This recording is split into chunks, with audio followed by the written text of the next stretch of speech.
Hey, it's Coach Jesse here with Ascend Fitness. One of the things that I think is absolutely underrated, it's unfamiliar, and that's one of the levers of transformation, which is mindset. Mindset is absolutely something we can affect, control, grow, and it's a necessary ingredient for the lifestyle that you want. I want to say that when there's this beautiful desire in all of us for personal inner growth and achievement and overcoming the things that hold us back.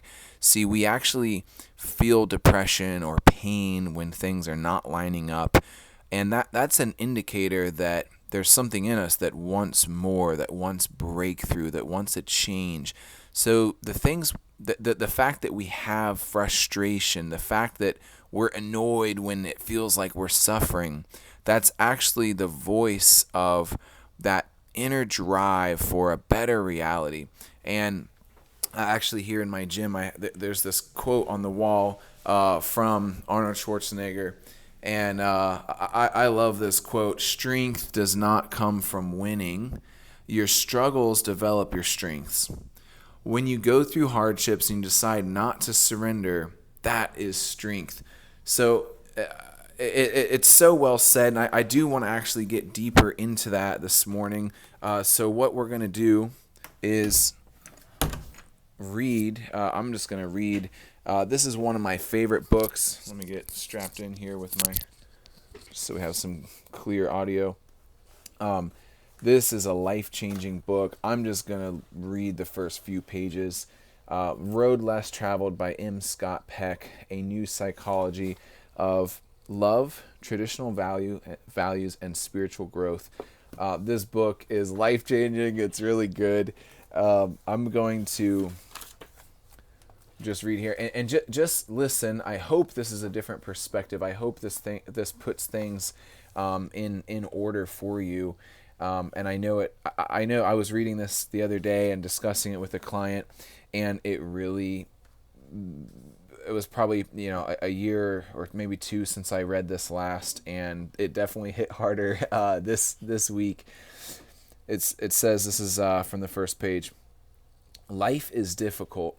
This is a great truth, one of the greatest truths. It's a great truth because once we truly see this truth, we transcend it. Once we truly know that life is difficult, once we truly understand and accept it, then life is no longer difficult. Because once it is accepted, the fact that life is difficult no longer matters. Most do not fully see this truth that life is difficult. Instead, they moan more or less incessantly, noisily, or subtly about the enormity of their problems, their burdens, and their difficulties, as if life were generally easy, as if life should be easy. They voice their belief, noisily or subtly, that their difficulties represent a unique kind of affliction that should not be, and that has somehow been especially visited upon them, or else upon their families, their tribe, their class, their nation, their race, or even their species, and not upon others. I know about this moaning because I have done my share, says the author. Life is a series of problems. Do we want to moan about them or solve them? Do we want to teach our children to solve them? Discipline is the basic set of tools we require to solve life's problems. Without discipline, we can solve nothing. With only some discipline, we can solve only some problems. With total discipline, we can solve all problems. What makes life difficult is the process of confronting and solving problems. It's a painful one. Problems, depending upon their nature, evoke in us frustration or grief or sadness or loneliness or guilt or regret or anger or fear or anxiety or anguish or despair. These are uncomfortable feelings, often very uncomfortable, often as painful as any kind of physical pain, sometimes equaling the very worst kind of physical pain. Indeed, it is because of the pain that events or conflicts engender in us all that we call them problems. I'm going to reread that. Indeed, it is because of the pain that events or conflicts engender in us all, that we call them problems. And since life poses an endless series of problems, life is always difficult and is full of pain as well as joy.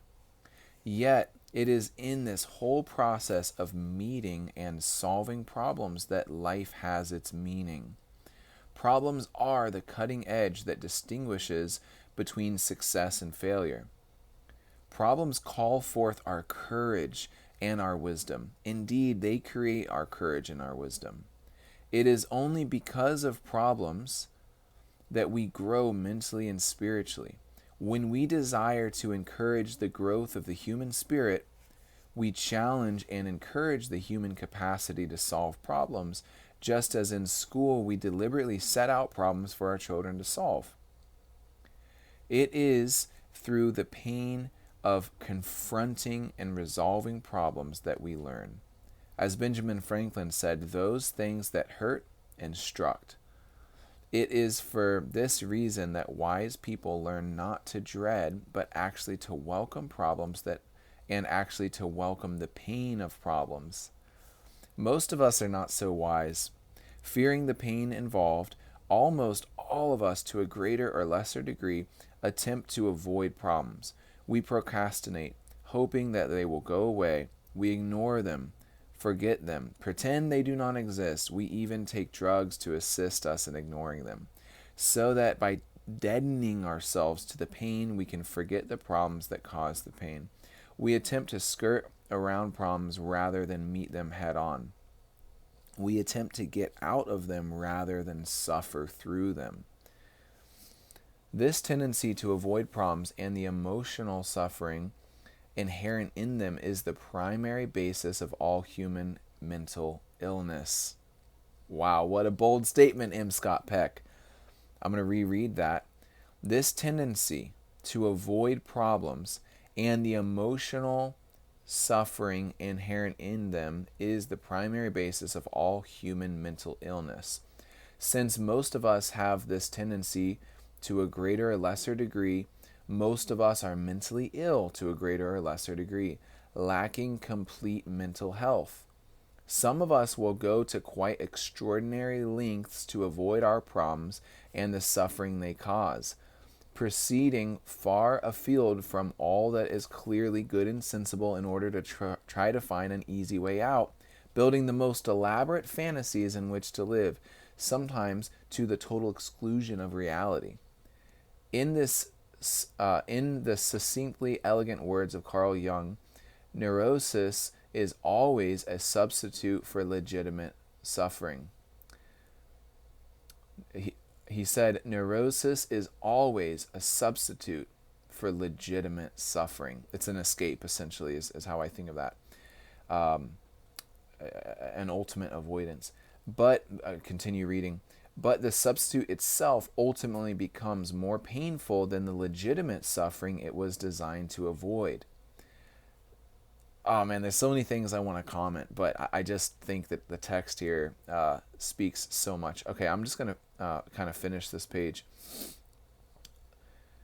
True to form, many will then attempt to avoid this pain and this problem in turn, building layer upon layer of neurosis. Fortunately, however, some possess the courage to face their neuroses and begin, usually with the help of psychotherapy, to learn how to experience legitimate suffering. In any case, when we avoid the legitimate suffering that results from dealing with the problems, we also avoid the growth that problems demand from us. It is for this reason that in chronic mental illness we stop growing.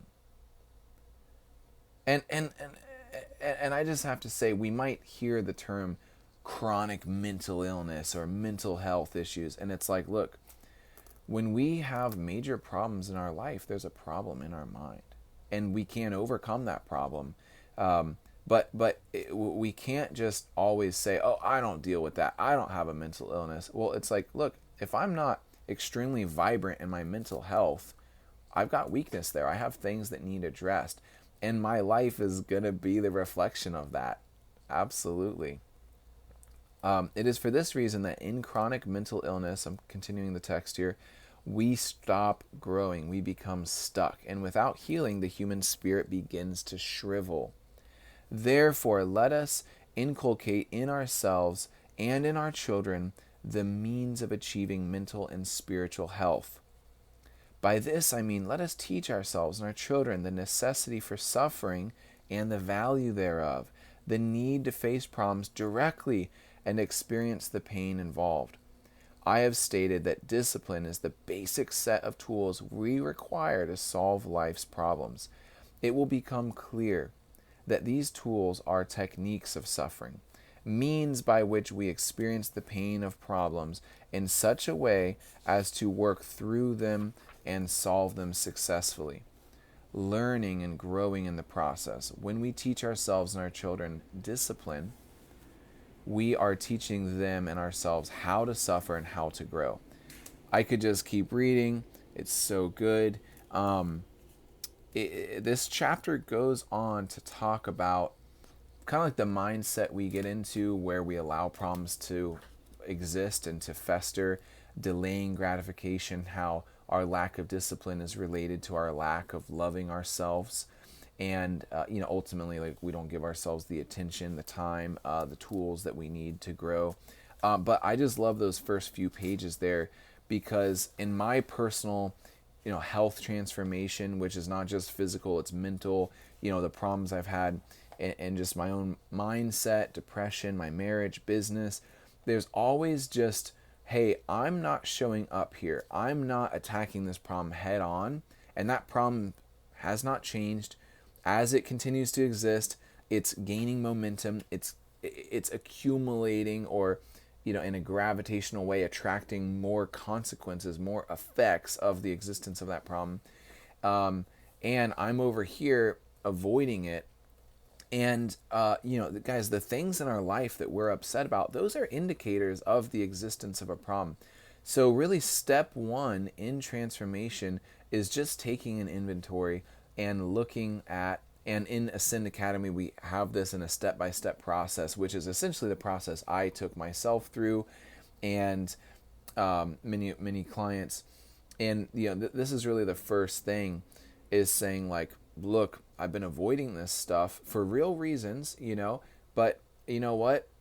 And really, it's a lack of courage. If we're going to call it what it is, it's a lack of faith that I can overcome, that I have the power to do this, that somehow I can be successful. So for there to be courage, which is what I need to make this thing happen, I need to believe in the impossible. I need to believe that somehow, some way, I can be successful. And I know me personally, with my own physical fitness, with just the other goals and aspirations and things I feel are the experience I'm destined to have in life, I remind myself, hey, look, you might have a lot of unbelief towards this. You might have a lot of doubt, Jesse. You might have a lot of frustration. You might have a lot of closed off thinking about it. But other people are experiencing the thing you do deep down feel you should be experiencing. And if they can have it, it's possible. And if it's possible, there's a chance you can have it. And David Goggins, I'm not going to spend time kind of introducing who he is, but basically, he got obsessed with this idea of what if. And I think when we start using our imagination on the phrase what if, I know for me, for years, it would just go in the negative, like, oh, what if this happens? Or, oh man, like then that, and then this, and then what if? But he flipped it on the positive, like, man, what if I did show up to that race? Man, what if I trained for that race? What if I don't stop right now, even though I'm tired? What if I signed up for that race? Like, what if? Like, what could happen? And then as he would take those options or look at that, he's putting options on the table that didn't exist before. And that's how you go astronomical. That's how you go all soar in the sky and move upward and onward. is the what if, putting options on the table, not closing yourself off to what could happen. And this rests on a faith that, you know what, somehow, some way, I believe it's possible for me to succeed. Then as I wrestle with that, as I develop that, as I surrender myself to that idea, and I just embrace it, agree with it, okay, sure, then I can begin to have courage. And courage is the missing link. This is why we have the problems in our life. And I'm not talking about unavoidable problems. But even in that, it produces turbulence, and we respond in ways that are out of hand. And then we get stuck in a deeper problem where the problem wasn't the thing that happened. The problem has been our response, or lack of healthy response, I should say, to the traumatic event or whatever it was. That being said, what we're ultimately talking about here is courage to change. And so I'm asking you to look for that courage. And again, courage doesn't have to be a feeling of confidence, but just a decision based on, you know what, this needs to happen. I do believe it's possible to change. I don't feel strong. I don't feel motivated. I don't see how, H-O-W, how this is going to work. But out of pure courage, out of pure, necessity of, I need to change. My life needs to change. I'm going to address these things. I'm going to move forward. I'm going to show up. So, again, this is where transformation really begins to pick up, because we can begin to solve these problems. But it takes courage. So I'm asking you today to step forward in courage. And what I want you to do is just list out, I don't want you to, it is important maybe like on your own to think about like the problems in the negative sense, which would be what the problems are. Then the next level is like, how is that affecting you? And then the third level, or the third thing, let's say I list out like 3 problems, like, okay, these are the things, this is how they make me feel, or these are the things I spin off and do, and these are my bad coping mechanisms, this is how I respond, this is the depression it puts me into. Then when I'm depressed, it makes me avoid such and such, or not go out, or whatever, kind of like the effects of the problem. But then thirdly, what's like the positive, like what's the opposite of that? What would it look like to just show up and begin to make progress? So if you want to do a little homework assignment, you can drop that in the chat or in the comments here. And especially I want you to highlight and think about the positive. What could happen if I changed? Okay. What would it look like to show up against the problem I'm dealing with, the thing I've been avoiding?